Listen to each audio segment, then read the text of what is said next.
ಜಯವಾಗಲಿ. ನಮ್ಮ ಭೂಮಿ ನಮ್ಮ ಹಕ್ಕು, ನಮ್ಮ ಭೂಮಿ ನಮ್ಮ ಹಕ್ಕು. ಪ್ರಾಣ ಹೋದರ ಭೂಮಿ ಬಿಡುವುದಿಲ್ಲ, ಪ್ರಾಣ ಹೋದರ ಭೂಮಿ ಬಿಡುವುದಿಲ್ಲ. ಎಲ್ಲ ಭೂಸ್ವಾಧೀನ ವಿರೋಧಿ ಹೋರಾಟ ಸಮಿತಿಯ ಮುಖಂಡರೇ ಹಾಗೂ ಬಾಧಿತ ರೈತ ಬಂಧುಗಳೇ, ಇವತ್ತು ನಾವು ಅಂಬೇಡ್ಕರ್ ಫೋಟೋ ಹಿಡ್ಕೊಂಡು ಬಂದಿದ್ದೇವೆ. ಇವತ್ತು ಇಲ್ಲಿ ಮೆರವಣಿಗೆ ಒಳಗೆ ಅಂಬೇಡ್ಕರ್ ನೀಡಿರ್ತಕ್ಕಂಥ ಸಂವಿಧಾನದಲ್ಲಿ ನಮಗೆ ಭಾಳ ಪ್ರಮುಖವಾದ ಒಂದು ಹಕ್ಕನ್ನು ಕೊಟ್ಟಿದ್ದಾರೆ, ಬದುಕುವ ಹಕ್ಕು. ಇವತ್ತು ಅದು ಯಾವುದೇ ಸರ್ಕಾರ ಇರಲಿ, ಯಾವ ಪಕ್ಷದ ಸರ್ಕಾರನೇ ಇರಲಿ, ಇವತ್ತು ಎರ್ರಾಬಿರ್ರಿ ಭೂಸ್ವಾಧೀನ ಮಾಡ್ತಾ ಇದ್ದಾರೆ. ಅದು ಬೆಂಗಳೂರು ಗ್ರಾಮಾಂತರ ಜಿಲ್ಲೆ ಅಂತಲ್ಲ, ರಾಜ್ಯದಲ್ಲಿ ಅಂತಲ್ಲ, ಇಡೀ ದೇಶದಲ್ಲೇ ಈ ಕಾನೂನುಬದ್ಧವಾಗಿ ಇವತ್ತು ಬಲವಂತವಾಗಿ ಭೂಸ್ವಾಧೀನ ಮಾಡೋದು, ಎರ್ರಾಬಿರ್ರಿ ಭೂಸ್ವಾಧೀನ ಮಾಡೋದು, ರೈತರ ಒಪ್ಪಿಗೆ ಇಲ್ಲದೆ ಇರತಕ್ಕಂಥ ಭೂಸ್ವಾಧೀನಕ್ಕೆ ಎಲ್ಲ ಸರ್ಕಾರಗಳು ಪ್ರಯತ್ನ ಮಾಡ್ತಾ ಇದ್ದಾವೆ. ಅದರಲ್ಲಿ ಸ್ವಲ್ಪ ಒಂದು ಸಣ್ಣ ಪುಟ್ಟ ವ್ಯತ್ಯಾಸ ಇರ್ಬೋದು. ಆದ್ದರಿಂದ ಬಂಧುಗಳೇ, ನಾವಿವತ್ತು ಬೆಂಗಳೂರು ಗ್ರಾಮಾಂತರ ಜಿಲ್ಲೆಯನ್ನಂತೂ ಎರ್ರಾಬಿರ್ರಿ ಭೂಸ್ವಾಧೀನ ನಡೀತಾ ಇದೆ. ನಮ್ಮ ದುರಾದೃಷ್ಟ ಇದೇನೋ ಏರ್ಪೋರ್ಟ್ ಬಂತು, ವಿದೇಶಿ ಎಂಥದ್ದು ಇನ್ವೆಸ್ಟ್ಮೆಂಟ್ ಬರ್ತಾ ಇದೆ, ಹೂಡಿಕೆ ಬರ್ತಾ ಇದೆ ಅನ್ನೋ ನೆಪದಲ್ಲಿ ಇವತ್ತು ಅಭಿವೃದ್ಧಿ ಮಾಡ್ತೀವಿ, ನಾವು ಕೈಗಾರಿಕೆ ಮಾಡ್ತೀವಿ ಅನ್ನೋ ನೆಪದಲ್ಲಿ ಇವತ್ತು ಕೈಗಾರಿಕೆಗಳ ಹೆಸರಿನಲ್ಲಿ ಇವತ್ತು ಭೂ ವ್ಯವಹಾರ ನಡೀತಾ ಇದೆ. ಭೂಗಳರು ಇದರ ಹಿಂದೆ ಇದ್ದಾರೆ, ನಾವು ಕರಪತ್ರದಲ್ಲೆಲ್ಲ ಹಾಕಿದ್ದೇವೆ. ಇವತ್ತು 2-3 ದಿನದಿಂದ ಪತ್ರಿಕೆಯಲ್ಲಿ ಬರ್ತಾ ಇದೆ, ನೀವು ಗಮನಿಸಿದ್ದೀರಿ. ಯಾರೋ ಅವನ ಅಂಬಾನಿಗೆ ದಯಮಾಡಿ 2 ನಿಮಿಷ ಮುಗಿಸ್ಬಿಡ್ತೀನಿ. ಅಂಬಾನಿಗೆ 1 ರೂಪಾಯಿಗೆ 3000 ಎಕರೆಯನ್ನು ಕೊಟ್ಟಿದ್ದಾರೆ ಲೀಸ್ ಪ್ರಕಾರ. 1 ರೂಪಾಯಿ 1 ವರ್ಷಕ್ಕಂತೆ.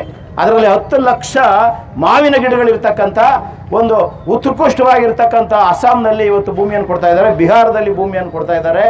ನಾನು ಕರಪತ್ರದಲ್ಲಿ ನಾವೆಲ್ಲ ಹೇಳಿದ್ದೇವೆ, ಎಲ್ಲ ಯಾರು ಹೇಳ್ತೀವಿ ಡೂಪ್ಲಿಕೇಟ್ ಬಾಬಾಗಳು, ಸ್ವಾಮಿಗಳು, ಕಾರ್ಪೊರೇಟ್ ಕಂಪನಿಗಳು, ಉದ್ಯಮಿಗಳು, ಮಂತ್ರಿಗಳು, ಮಾಜಿ ಮಂತ್ರಿಗಳು, ಅಧಿಕಾರಿಗಳು, ದೊಡ್ಡ ದೊಡ್ಡ ಅಧಿಕಾರಿಗಳು, ಇವತ್ತು ಜಿಲ್ಲೆಯ ರಾಜ್ಯದ ಆಯಕಟ್ಟು ಜಾಗದಲ್ಲಿ ಇರ್ತಕ್ಕಂಥ ದೊಡ್ಡ ದೊಡ್ಡ ಅಧಿಕಾರಿಗಳು ಭ್ರಷ್ಟಾಚಾರದಲ್ಲಿ ಮಾಡಿರ್ತಕ್ಕಂಥ ತಮ್ಮ ಕಳ್ಳ ಹಣವನ್ನು, ಭ್ರಷ್ಟಾಚಾರದಲ್ಲಿ ಮಾಡಿರ್ತಕ್ಕಂಥ ಹಣವನ್ನು ಇವತ್ತು ಭೂಮಿ ಮೇಲೆ ಹಾಕ್ತಾ ಇದ್ದಾರೆ. ಅವರಿಗೆ ಭೂಮಿ ಬೇಕು, ಅನ್ನ ಬೆಳೀತಕ್ಕಂಥ ರೈತನಿಗೆ ಇವತ್ತು ಭೂಮಿ ಇಲ್ಲ ಅನ್ನುವಂಥ ಸ್ಥಿತಿಯನ್ನು ನಿರ್ಮಾಣ ಮಾಡ್ತಾ ಇದ್ದಾರೆ. ಇವತ್ತಿಗೂ ಸಹ ನಮ್ಮ ದೇಶದಲ್ಲಿ ಹಸಿವಿನ ಸೂಚ್ಯಂಕದಲ್ಲಿ ನಾವು 102ನೇ ಸ್ಥಾನ, 105 ಇದ್ವಿ, ಒಂದು 3 ಸ್ಥಾನ ಕಡಿಮೆ ಆಗ್ಬಿಟ್ಟಿದ್ದೀವಿ. ಸ್ವಲ್ಪ ಹಂಗೆ ಒಂದು ಹೆಜ್ಜೆ ಮುಂದೆ ಹೋಗಿದ್ದೇವೆ.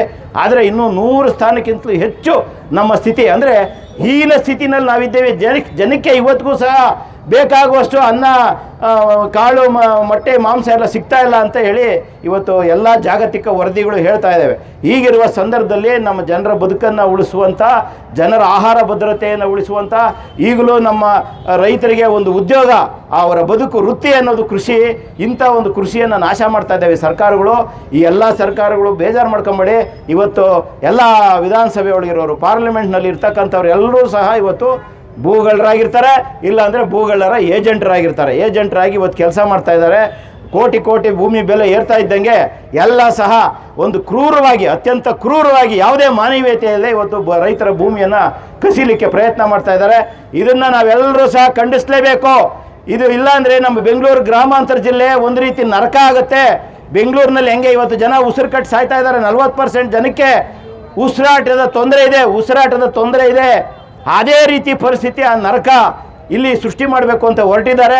ನಾವು ಈ ಎರ್ರಾಬಿರ್ರಿ ಭೂಮಿಗೆ, ರೈತ ವಿರೋಧಿ ಭೂಸ್ವಾಧೀನಕ್ಕೆ ನಾವೆಲ್ಲರೂ ಒಂದು ವಿರೋಧವನ್ನು ವ್ಯಕ್ತಪಡಿಸಲಿಕ್ಕೆ ಇವತ್ತು ಪ್ರತಿಭಟನೆ ಮಾಡ್ತಾ ಇದ್ದೀವಿ. ಈ ಬೆಂಬಲಿಸಿ ಭಾಗವಹಿಸಿರ್ತಕ್ಕಂಥ ಎಲ್ಲ ಹೋರಾಟಗಾರರಿಗೆ, ಎಲ್ಲ ಬೆಂಬಲ ಮಾಡಲಿಕ್ಕೆ ರೈತ ಪರವಾಗಿ ಬಂದಿರತಕ್ಕಂಥ ಎಲ್ರಿಗೂ ನಾನು ನಮಸ್ಕರಿಸಿ ನನ್ನ ಮಾತು ಮುಗಿಸ್ತೀನಿ. ನಮಸ್ಕಾರ.